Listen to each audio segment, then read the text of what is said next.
सरकारचे आपल्या व्यापारी एक जो बोर्ड बनवला त्याच्या अध्यक्षांनी आपल्याला माझ्या माहितीप्रमाणे सखोल मार्गदर्शन केलेलं आहे. तुमचा समाधान होईल का नाही होईल मला त्याच्याबद्दल थोडी शंका आहे, परंतु शेवटी केंद्र सरकारने एखादा बोर्ड तुमच्या आणि केंद्र सरकारच्या मध्ये येणाऱ्या अडीअडचणीसाठी केला असेल तर निश्चित त्याचा परिणाम काही दिवसामध्ये आपल्याला दिसेल. मार्केट कमिट्या ज्या आहेत त्या मार्केट कमिट्या 306 बाजार समित्या आहेत, उपबाजार समित्या 723 आहेत. त्यापैकी अ, ब, ट, ड अशा पद्धतीने 181 अ वर्गातल्या आहेत. 50 लाखापेक्षा कमी असलेल्या ज्या बाजार समित्याची संख्या 51 आहे. क वर्गामधल्या 50 लाखापेक्षा कमी असलेल्या किंवा 25 लाखापेक्षा कमी असलेल्या समित्या या 30 आहेत आणि ज्यांचा एकदम उत्पन्न कमी आहे ड वर्गाच्या त्या 44 आहेत. अशा छोट्या छोट्या मार्केट कमिटी पासून तर उच्चतम मार्केट कमिटी असेल किंवा मुंबई सारखी एक आगळी वेगळी आपण आपल्या देशामध्ये मुंबईमध्ये जी मार्केट कमिटी बनवली होती त्याचा हेतूच्या बद्दल काही आमच्या ज्येष्ठ मित्रांनी थोडी तुम्हाला माहिती देण्याचा प्रयत्न केला. अडचणी अनेक आहेत. या अडचणीमध्ये आपल्या बाजार समितीचा मूळ जो गाभा होता तो शेतकऱ्याला न्याय मिळावा. ज्या वेळेस मार्केट कमिटीचा ऍक्ट आणला किंवा मार्केट कमिटीची स्थापना झाली त्यावेळेस सर्व या व्यवहारामध्ये पारदर्शकता असावी. त्यांना शेतकऱ्याच्या मालाला योग्य भाव तसंच योग्य वजन, विक्री झालेल्या मालाचा वेळेवर पैसा मिळणं अशा छोट्या छोट्या अडचणी त्या काळामध्ये येत होत्या. कारण की त्यावेळची परिस्थिती आजची परिस्थिती याच्यामध्ये मोठा बदल झालेला आहे. 2005 मध्ये केंद्र शासनाने आणि कृषी पणन व्यवस्थापनाने काही मॉडेल ऍक्ट तयार केले. त्यामध्ये काही उणिवा होत्या, त्यामध्ये काही अटी शेतकऱ्यांच्या हिताच्या होत्या, काही व्यापाऱ्यांच्या होत्या आणि काही मार्केट कमिटीच्या हिताच्या होत्या. या दोघांचा आपण सर्व अभ्यास केला तर यानंतर असा आपल्याला कन्सेप्ट लक्षात आला की याच्यामध्ये काहीतरी बदल करावं. पण आपण परत एकदा बदल केला आणि प्रायव्हेट मार्केट कमिटी हा कन्सेप्ट समोर आणला. त्यामध्ये 84 खासगी बाजार समित्या त्याचीही परवानगी सरकारने दिली आणि हे सर्व दिल्यानंतर 1500 पेक्षा जास्त पणन विभागाने थेट आपल्याला खरेदी करण्याचा अधिकार त्याचेही लायसन्स दिले. पर्यायी व्यवस्था उत्पन्न बाजार समितीपुढे अनेक अडचणी त्यांनाही निर्माण झाल्या. खरेदी विक्रीची उलाढाल कमी जास्त होत असली तर परिस्थितीनुसार त्या मार्केट कमिट्या ज्या काम करतात त्यांच्या अडीअडचणी, परंतु मार्केट कमिटीच्या आडमध्ये येऊन काही लोक त्याचा दुरुपयोग करतात. त्या अडीअडचणी मोठ्या प्रमाणावर आपल्याला लोकांनी, व्यापाऱ्यांनी, अनेक आश्वासन इथे बसलेले आहेत त्यांनी दिला. आपण कन्सेप्ट शासनाच्या नियमाप्रमाणे 75 पैसे ते 1 रुपयापर्यंत टॅक्स लावावा अशी परिस्थितीमध्ये शासनाने निर्णय घेतला. त्यानुसार अनेक मार्केट कमिट्या घेतात, परंतु काही मार्केट कमिट्यामध्ये व्यापारी बांधवांची अडीअडचण ज्या आहे त्या मी इथे पाहिल्यानंतर त्यांच्या अडीअडचणी वेगळ्याच आहे. आपण शेतकरी बांधवाला न्याय मिळावं, शेतकऱ्याच्या मालाला दाम मिळावं, शेतकऱ्याला आलेल्या मार्केटमध्ये त्याची सर्व मालाचा पैसा 24 तासाच्या आत मिळावं अशा अनेक कन्सेप्ट घेऊन समोर आलो. परंतु कालांतरानंतर बदल होत होत आता इतके बदल झाले का मार्केट कमिटीमध्ये शेतकरी किती येतात आणि व्यापारी किती आहे त्या दोघांमधला फरक काही समजायला तयार नाही. म्हणजे व्यापाऱ्याची मार्केट कमिटी, शेतकऱ्याची मार्केट कमिटी, शेतकरी टू व्यापारी आणि व्यापारू म्हणजे व्यापारी दोघंही. व्यापारी आणतोय, दुसरा व्यापारी तिसऱ्या व्यापाऱ्याला देतोय. अशा अनेक अडचणीमधून काही मित्रांनी जर सांगितलं हे तात्काळ रद्दच करून टाकायच्या मार्केट कमिट्या, परंतु मार्केट कमिट्या रद्द केल्यानंतर याच्यावर शेतकऱ्यावर होणारा परिणाम याचीही आपल्याला दक्षता घ्यावी लागेल. शेवटी कोणताही निर्णय तुम्हाला तुमच्यासारखा वाटतं तर लाखो शेतकरी याच्याशी जुळलेले असल्या कारणाने त्यांच्या मनामध्ये काय आहे हे बी लक्षात घ्यायला पाहिजे. आपण कदाचित तो नाही घेतला आणि मी आज काहीतरी इथे बोललो, लगेच दुपारपासून ब्रेकिंग न्यूज येईल आणि ती ब्रेकिंग न्यूज तुम्हाला मला दोघांनाही थांबवता येणार नाही. गलतियां तो है दोस्त सबसे होती है, लेकिन किसकी छप जाती है, किसकी छूप जाती है. भावनेच्या भरामध्ये मी कोणताही निर्णय हात घेतला, लगेच त्याचे परिणाम राजकारणामध्ये आमचे हितचिंतक जे असतात ते त्यांच्या पद्धतीने करतात. आणि परिणाम काय झाला? शेतकऱ्याचा माल 15 दिवस खरेदी करतो, त्याचं नुकसान झालं. कांदा असा नाहीये की तो तुम्ही ठेवल्यानंतर तसा सुरक्षित राहील, त्याचा वांदा होतोय. हे लक्षात आल्यानंतर मी तर पर्यायी व्यवस्था केली होती. पर्यायी व्यवस्था शेवटी सरकारला करावं लागेल. मी म्हणलं आम्ही आमची मार्केटिंग फेडरेशन समोर धरू, ज्या ज्या शेतकऱ्याच्या चाळीमध्ये माल आहे तिथे जाऊन खरेदी करू आम्ही. शेवटी पियुष गोयल साहेबांना मी विनंती केली, त्यांनीही आमच्या विनंतीला मान दिला. पर व्यापारी बांधवांना माझी एकच नम्र विनंती राहील हात जोडून, का आपण जरूर त्याला मोड करा, परंतु तुटणार इथपर्यंत जाऊ नका. शेवटी सरकार तुमचं आहे, तुम्ही सरकारचे एक पार्ट आहे, महत्वाचे पार्ट सांगितलं नाही. त्या व्यापारीही काही पार्ट कमी नाही सरकारचा. जे काही टोल नाके आहे, म्हणजे वेगळा अर्थ नाही, पण टोल नाके जे सर्व बंद करावं लागेल. आणि ते बंद केलं तर तुमचं समाधान होऊ शकतो. आणि तुमचं समाधान झाला तर शेतकरी समाधान तुमच्याकडून व्हायला पाहिजे. मला एकच अपेक्षा आहे, तुम्हाला नम्र विनंती करायची. मी काही मंत्री म्हणून या ठिकाणी बोलत नाही, परंतु एक मित्र म्हणून, तुमचा एक परिवाराचा सदस्य म्हणून एकच बोलल, का आपल्या सर्वांच्या भावना एकच आहे, का आपल्या शेतकरी बांधवाला 2 रुपयाचा न्याय जास्तीचा पैसा देता आला तर तो दिला. आणि त्या देण्याची चावी कोण आहे? तर व्यापारी. मला जाणीव आहे तो व्यापारी बांधव जोपर्यंत त्याच्या छोट्या गावापासून तर जिल्ह्याच्या ठिकाणी, राज्याच्या ठिकाणी, देशाच्या ठिकाणी एक चॅनल आहे, एक अशी ही सिस्टीम बनवलेली आहे की तुमच्या सिस्टीम मध्ये तुम्ही व्यापारी बांधवांनी एक व्यापारी बांधवांनी स्पष्ट सांगितलं, तुम्ही आमच्याकडून टॅक्स घेतात, पण तो टॅक्स आम्ही कोणाकडून घेतो? समजा एखाद्या व्यापाऱ्याला आपण 10 रुपये लावले, भावना आहे. शेवटी ज्याच्या ठिकाणी कोणावर कुठेही लोकलमध्ये किंवा ग्राम पातळीवर, जिल्हा पातळीवर अन्याय होत असेल तर त्याला वाचा फोडण्यासाठी त्यांचा तो शब्दाचा वापर होता. कोणी त्याचा गैरवापर बी करू नये.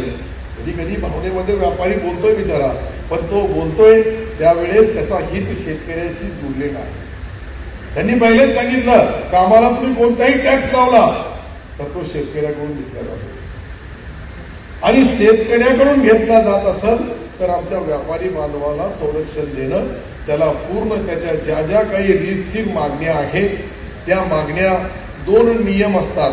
नियमाप्रमाणे होतो, नियमाप्रमाणे होत नाही. परंतु एखादा नियम असा बी असतो की त्याला नियमामध्ये बसून करावा लागतो. आणि नियमामध्ये बसवण्याची भूमिका आपली असली, तुमची असली तर मला वाटते पणन संचालक, आमचे सर्व जबाबदार अधिकारी आणि तुमचे जबाबदार पदाधिकारी या दोघांना आपण 15 दिवसाच्या आत एक मीटिंग मुंबईमध्ये बोलवू आणि सर्व प्रश्नावर एक प्रश्नावर यांचा प्रश्न आणि आमच्या सरकारकडून आमच्या सचिवाचा त्याला उत्तर, तिन्ही सचिव बोलून घेऊ. जे संबंधित सचिव आहे याच्यामध्ये फायनान्सचे सचिवाला बोलून घेऊ, रेव्हेन्यूवाल्याला बोलून घेऊ, आमचे पणन आणि सहकारवाल्याला बोलून घेऊ आणि त्याच्यामध्ये चर्चा करून आपल्याला कसं शॉर्ट नोट तयार करता येईल याच्यामधला उपाय काढण्यासाठी आपल्याला ज्यांच्याकडे जायचंय त्यांच्याकडे म्हणे आपण 5-50 मागण्या केल्या तर त्या मागण्यामध्येही सत्य असलं मी तर ते तथ्य समजत नाही. सत्य असून मी काय बोललो, तुमच्या मागण्या काही चुकीच्या नाहीये, पण काही मागण्या याच्यामध्ये शॉर्ट करून आपण सन्माननीय उपमुख्यमंत्री, मुख्यमंत्री महोदयाला एक व्यवस्थितशीर तुमच्या गावामध्ये मार्केट कमिटी पासून तर तुम्हाला व्यापार करण्यामध्ये जे काही अडचणी येतात, अनेक चाचकाठी तुम्ही सांगितल्या, आता लायसन रिन्युअल करायची सिस्टीम, टॅक्स आकारण्याची सिस्टीम, महापालिकेची सिस्टीम, एक दुकानदारांनी घर तिथे असेल तर पहिले मार्केट कमिटीचाही टॅक्स द्यावं, महापालिकेचाही टॅक्स द्यावं, अशा अनेक अडचणी आहे. मी फक्त एक बोलून दाखवली, याचा अर्थ मी सर्व तुम्ही जे बोललेले आहे ते एक शब्द आपण जोडून फक्त या दोघांमधले तफावत जी असेल त्यामध्ये आपल्याला शेतकरी बांधवाला पहिले प्रथम प्राधान्य द्यावं लागेल. बाकी मार्केट कमिटीचा काय होणार, कसं होणार, कोणी काय केला, तुमची जी काही तक्रार असेल, जे व्यापारी बांधव, आता एक आमचे मित्र समोरून उठून बोलले, त्यांचं नाव मला माहित नाही, परंतु ते बोलले ती मार्केट कमिटीच रद्द करू नका. शेवटी ज्याची तब्येत खराब असली त्याला डॉक्टरकडे बोलावं लागतं का माझी तब्येत खराब आहे. डॉक्टरला कळत नाही, परंतु कळत न कळत तुम्ही ज्या ज्या भावना बोलतात त्या मला समजवल्या आणि याच्यामधला मार्ग निश्चित आपण काढू. शेवटी शेतकरी बांधवाचा कोणी रक्त पिण्याचा काम करत असेल तर तशा लोकांना आवरणं, त्याच्या लोकांना लगाम घालणं आणि त्याच्या पुढे जाऊन काही करायचं असेल तर माझ्यापेक्षा स्पेशलिस्ट याच्यामधले सर्जन 3 वरती बसलेले आहे आणि त्या सर्जनाने कदाचित ऑपरेशन केला तर मग हे तुमच्यावर अन्याय करणाऱ्या लोकांची काही खैर राहणार नाही.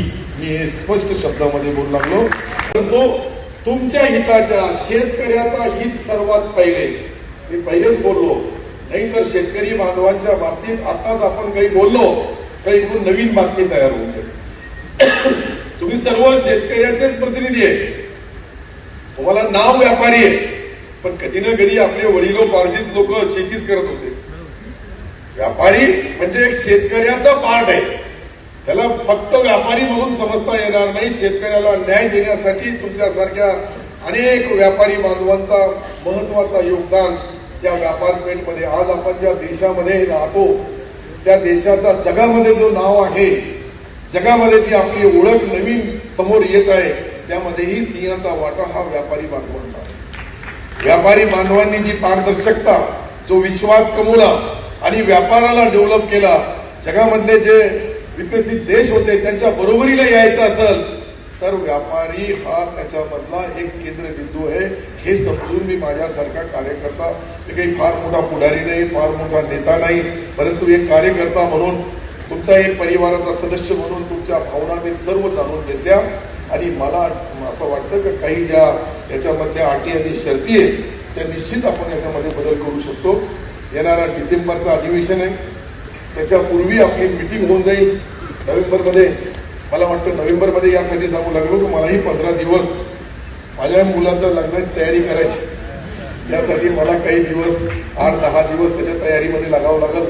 म्हणून मी सन्माननीय मुख्यमंत्री उपमुख्यमंत्री महोदयाला इम्पॉर्टंट एक स्पेशल मीटिंग तुमची सर्वांची घेण्याची जबाबदारी माझी राहील. प्रधानमंत्री म्हणून माझ्याकडून ज्या ज्या अमेंडमेंट तुम्हाला अपेक्षित आहेत ते जरूर केल्या जाईल. राज्य सरकारमध्ये धोरणात्मक बदल करायचे असेल तर शेवटी राज्याचे फायनान्स मंत्री हे तुमच्या जिल्ह्याचे पालकमंत्री आदरणीय अजितदादा आहे. जास्तीत जास्त आम्हाला अडचण तुम्ही सांगितलं सेस बंद करा, ठीक आहे, आपण तो टॅक्स बंद करू, पण याला पर्याय काय असेल तर पर्यायी राज्याच्या तिजोरीमधून पैसा घ्यायचा असेल तर राज्याच्या अर्थमंत्र्यांकडून त्याची मंजुरी घेणं माझ्यासारख्या जे काही विभाग चालवणाऱ्या मंत्र्याला ते जरुरी असते. त्याला घेऊन समोर मुख्यमंत्री उपमुख्यमंत्री देवेंद्रजी असतील किंवा एकनाथरावजी शिंदे साहेब असतील यांच्या समोर मांडायच्या आणि आपल्या सर्व भावना ह्या मी जे ऐकल्या त्याच्यामध्ये अनेक प्रश्न सुटू शकतात. इव्हन मी काही असा बोलणार नाही की 100% तुमचे सर्व, की तुमचे व्यापारी सिल्लोडमध्ये बी आहे. माझ्या मनामध्ये खुणगाठ बांधलेली आहे की शेतकरी बांधवाला जसं जसं न्याय ज्या ज्या ठिकाणी मिळत असेल त्या ठिकाणी शेतकरी बांधव हा पहिला आपला केंद्रबिंदू असायला पाहिजे. त्याच्यानंतर कोणी आहे तर व्यापारी बांधव, त्याच्यानंतर कोणी आहे तिसरा येतो तर त्या मार्केट कमिट्या. हे मार्केट कमिट्या सरकारने का काढल्या, त्या काळाची गरज त्यावेळेस होती, तशा पद्धतीने काढल्या. पण नंतर त्याच्यामध्ये काही आर्थिक व्यवहार होऊ लागले असं आताच आमच्या काही जबाबदार संघटनेच्या पदाधिकाऱ्यांनी मला बोलल्यानंतर मलाही आश्चर्य वाटलं की कदाचित केंद्राप्रमाणे 4 राज्यामध्ये मार्केट कमिट्या बंद असतील किंवा बंद केल्या असतील किंवा त्याच्यामध्ये काही अमेंडमेंट केली असेल तर आपल्या राज्यामध्ये सन्माननीय मुख्यमंत्री एकनाथरावजी शिंदे साहेब, सन्माननीय उपमुख्यमंत्री देवेंद्रजी आणि सन्माननीय अजितदादा या तिघही नेत्याशी मी चर्चा करत तुमच्या सर्व भावना. शेवटी व्यापारी बांधव हा एक महत्वाचा घटक आहे. व्यापारी म्हणजे काही बाकीचं हे सर्व राजकीय परिस्थिती पाहिली किंवा शासकीय परिस्थिती पाहिली, व्यापारिक दृष्टिकोनातून तो व्यापार करून मधला केंद्रबिंदू आहे. शेतकऱ्याला न्याय देण्यासाठी कोणाचा सिंहाचा वाटा असो, कोणाचा खारीचा वाटा असो, परंतु व्यापारी बांधवाच्या वाट्यामध्ये कुठेही शंका कुशंका करण्याची गरज नाही. मी तुमच्या पूर्ण भावना घेऊन तुमचे प्रमुख जे जे तुम्ही नाव देतील मला पाटीलजी, तुम्ही जे नाव देतील ते नावं हे मंचवर बसलेले प्रमुख यांच्याशी आपण सन्माननीय मुख्यमंत्री उपमुख्यमंत्री दोन्हीही आणि संबंधित काही मंत्री असतील, कारण की आपण पाहिलं की जीएसटी हा आपल्या राज्याचा आहे, सीजीएसटी हा केंद्राचा आहे. दोन्ही मिळून 16(1) 16(2) मध्ये ज्या प्रोव्हिजन तुम्ही सांगितल्या, खरोखर ज्या अमेंडमेंट व्हायला पाहिजे असेल, कदाचित झाल्या नसतील, तर तशीही आपण विनंती केंद्र सरकारला करू, राज्य सरकारच्या वतीने करू.